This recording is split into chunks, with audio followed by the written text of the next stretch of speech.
क्या सचमुच भगवान श्री कृष्ण की पूरी स्वर्ण नगरी समुद्र में समा गई थी? आखिर ऐसी कौन सी घटना हुई कि शक्तिशाली यादव वंश का अंत हो गया? और क्या गांधारी के एक श्राप ने इस पूरी कहानी की दिशा बदल दी? आइए जानते हैं द्वारका नगरी की पूरी रहस्यमयी कथा। समुद्र के बीचों बीच बसी एक ऐसी भव्य नगरी एक दिन समुद्र में क्यों समा गई? क्या वास्तव में गांधारी के एक श्राप ने पूरे यादव वंश का विनाश कर दिया? भगवान श्री कृष्ण, जिन्हें स्वयं विष्णु का अवतार माना जाता है, उनका पृथ्वी पर अंतिम समय कैसे आया? महाभारत और भागवत पुराण के अनुसार जब भगवान श्री कृष्ण ने अत्याचारी राजा कंस का वध किया, तब मथुरा की प्रजा ने राहत की सांस ली। लेकिन संकट अभी समाप्त नहीं हुआ था। कंस का ससुर मगध का पराक्रमी राजा जरासंध अपने दामाद की मृत्यु का बदला लेना चाहता था। उसने बार बार मथुरा पर आक्रमण किया। हर बार श्री कृष्ण और बलराम ने उसकी सेना को पराजित किया, लेकिन लगातार युद्धों से आम जनता का जीवन कठिन होता गया। श्री कृष्ण जानते थे कि सच्चे राजा का धर्म केवल शत्रु को हराना नहीं, बल्कि अपनी प्रजा की रक्षा करना भी है। तब भगवान श्री कृष्ण ने समुद्र देव से नई नगरी बसाने के लिए भूमि का अनुरोध किया। समुद्र देव ने प्रसन्न होकर समुद्र के भीतर भूमि प्रदान की। इसके बाद देवताओं के दिव्य वास्तुकार विश्वकर्मा ने बहुत कम समय में एक अद्भुत नगरी का निर्माण किया।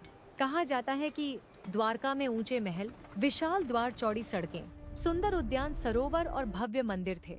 अनेक कथाओं में इसका वर्णन सोने और रत्नों से सुसज्जित नगरी के रूप में मिलता है। पूरी यादव प्रजा मथुरा से द्वारका आकर बस गई और यही श्री कृष्ण की राजधानी बनी। कई वर्षों तक द्वारका धर्म, न्याय और समृद्धि का केंद्र रही। समय बिता और महाभारत का युद्ध समाप्त होने पर गांधारी ने अपने 100 पुत्रों को खो दिया। शोक से व्याकुल होकर उन्होंने श्री कृष्ण से कहा कि यदि वे चाहते तो इस महाविनाश को रोक सकते थे। और गांधारी ने श्री कृष्ण को श्राप दिया, जैसे मेरा कुल नष्ट हुआ है, वैसे ही एक दिन तुम्हारा यादव वंश भी नष्ट होगा और तुम्हारी द्वारका भी नहीं बचेगी। श्री कृष्ण ने उस श्राप का विरोध नहीं किया। वे जानते थे कि समय आने पर हर अवतार का कार्य पूर्ण होता है। महाभारत युद्ध के लगभग 36 वर्ष बाद द्वारका में रहने वाले यादव वंश में धीरे धीरे अहंकार और वैभव का प्रभाव बढ़ने लगा। एक दिन कुछ यादव युवकों राशियों का उपहास किया। उन्होंने श्री कृष्ण के पुत्र सांब को स्त्री के वेश में सजाकर साधुओं से पूछा, बताइए इसके गर्भ से पुत्र होगा या पुत्री?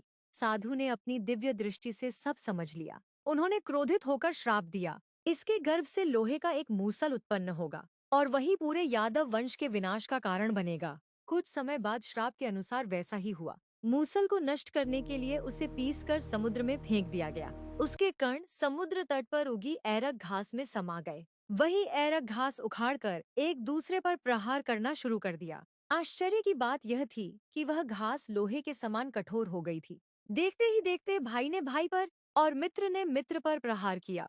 कुछ ही समय में शक्तिशाली यादव वंश आपसी संघर्ष में लगभग पूरी तरह नष्ट हो गया। इस घटना को गांधारी के श्राप, साधुओं के श्राप और समय के अटल विधान का परिणाम माना जाता है। जब भगवान श्री कृष्ण को यह आभास हो गया कि उनका पृथ्वी पर अवतार कार्य पूर्ण होने वाला है और द्वारका का अंत निकट है, तब उन्होंने आने वाली घटनाओं को शांत मन से स्वीकार किया। उन्होंने यादव वंश के प्रमुख लोगों को लेकर प्रभास क्षेत्र जाने का निर्णय लिया, जहां उन्होंने तीर्थ स्नान, दान और धार्मिक अनुष्ठान करने की सलाह दी। लेकिन समय का विधान कुछ और ही था। वहीं यादवों के बीच विवाद हुआ और वे आपस में ही युद्ध करने लगे।